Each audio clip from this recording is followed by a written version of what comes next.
اعوذ باللہ من الشیطان الرجیم بسم اللہ الرحمن الرحیم شروع اللہ کا نام لے کر جو بڑا مہربان نہایت رحم والا ہے۔ اے پیغمبر صلی اللہ علیہ وآلہ وسلم، جو عورت تم سے اپنے شوہر کے بارے میں بحث و جدال کرتی اور اللہ سے شکایت رنج و ملال کرتی تھی، اللہ نے اس کی التجا سن لی اور اللہ تم دونوں کی گفتگو سن رہا تھا۔ کچھ شک نہیں کہ اللہ سنتا ہے، دیکھتا ہے۔ جو لوگ تم میں سے اپنی عورتوں کو ماں کہہ دیتے ہیں وہ ان کی مائیں نہیں ہو جاتی، ان کی مائیں تو وہی ہیں جن کے بطن سے وہ پیدا ہوئے۔ بے شک وہ نامعقول اور جھوٹی بات کہتی ہیں، اور اللہ بڑا معاف کرنے والا ہے، بخشنے والا ہے۔ اور جو لوگ اپنی بیویوں کو ماں کہہ بیٹھیں پھر اپنے قول سے رجوع کر لیں تو ان کو قربت سے پہلے ایک غلام آزاد کرنا ضرور ہے۔ مومنو، اس حکم سے تم کو نصیحت کی جاتی ہے اور جو کچھ تم کرتے ہو اللہ اس سے خبردار ہے۔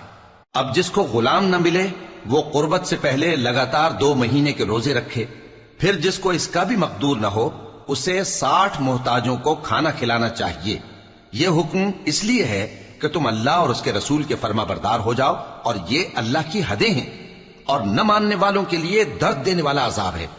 جو لوگ اللہ اور اس کے رسول کی مخالفت کرتے ہیں وہ اسی طرح ذلیل کیے جائیں گے جس طرح ان سے پہلے لوگ ذلیل کیے گئے تھے، اور ہم نے صاف صاف آیتیں نازل کر دی ہیں، اور جو نہیں مانتے ان کو ذلت کا عذاب ہوگا۔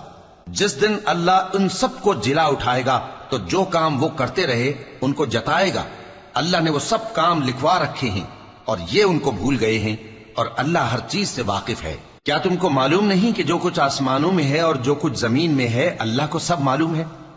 کسی جگہ 3 شخصوں کی سرگوشی ہوتی ہے تو اللہ ان میں چوتھا ہوتا ہے، اور جہاں 5 آدمیوں کی سرگوشی ہو تو وہ ان میں چھٹا ہوتا ہے، اور نہ اس سے کم یا زیادہ مگر وہ ان کے ساتھ ہوتا ہے، خواہ وہ کہیں ہوں۔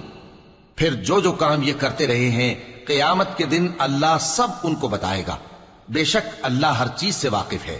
اے پیغمبر صلی اللہ علیہ وآلہ وسلم، کیا تم نے ان لوگوں کو نہیں دیکھا جن کو سرگوشیاں کرنے سے منع کیا گیا تھا، پھر جس کام سے منع کیا گیا تھا وہی پھر کرنے لگے؟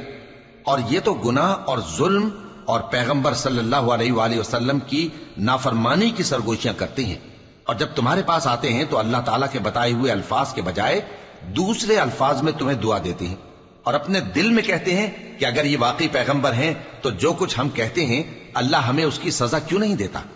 اے پیغمبر صلی اللہ علیہ وآلہ وسلم، ان کو دوزخ ہی کی سزا کافی ہے، یہ اسی میں داخل ہوں گے اور وہ بری جگہ ہے۔ مومنو، جب تم آپس میں سرگوشیاں کرنے لگو تو گناہ اور زیادتی اور پیغمبر کی نافرمانی کی باتیں نہ کرنا، بلکہ نیکوکاری اور پرہیزگاری کی باتیں کرنا، اور اللہ سے جس کے سامنے جمع کیے جاؤ گے ڈرتے رہنا۔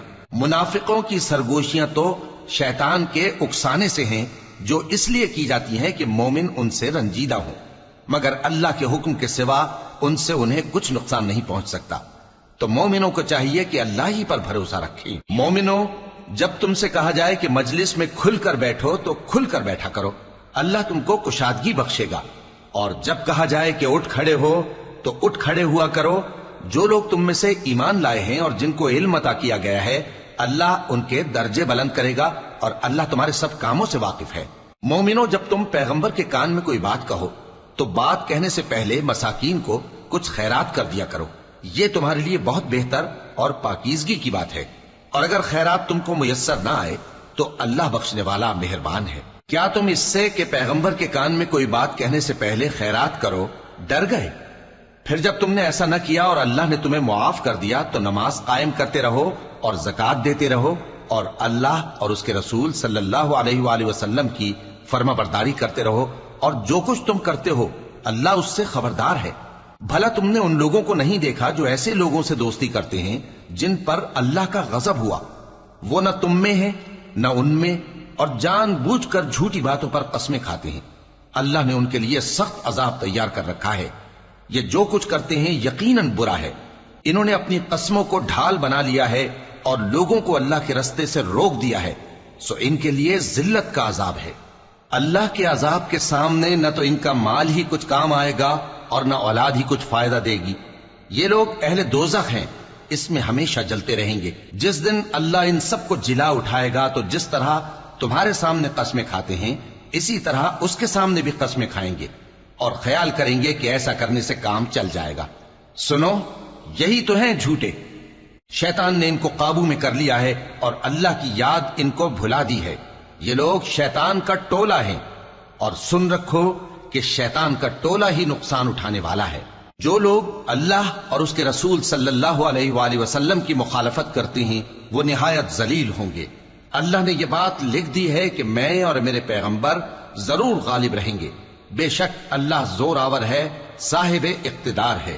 جو لوگ اللہ پر اور روز قیامت پر ایمان رکھتے ہیں تم ان کو اللہ اور اس کے رسول صلی اللہ علیہ وآلہ وسلم کے دشمنوں سے دوستی کرتے ہوئے نہ دیکھو گے، خواہ وہ ان کے باپ یا بیٹے یا بھائی یا خاندان ہی کے لوگ ہوں۔ یہ وہ لوگ ہیں جن کے دلوں میں اللہ نے ایمان کو نقش کر دیا ہے اور اپنے فیض سے ان کی مدد کی ہے، اور وہ ان کو بہشتوں میں جن کے نیچے نہریں بہ رہی ہیں داخل کرے گا، جن میں وہ ہمیشہ رہیں گے۔ اللہ ان سے خوش اور وہ اللہ سے خوش۔ یہی لوگ اللہ کی جماعت والے ہیں۔ سن رکھو کہ اللہ کی جماعت والے ہی کامیاب ہوں گے۔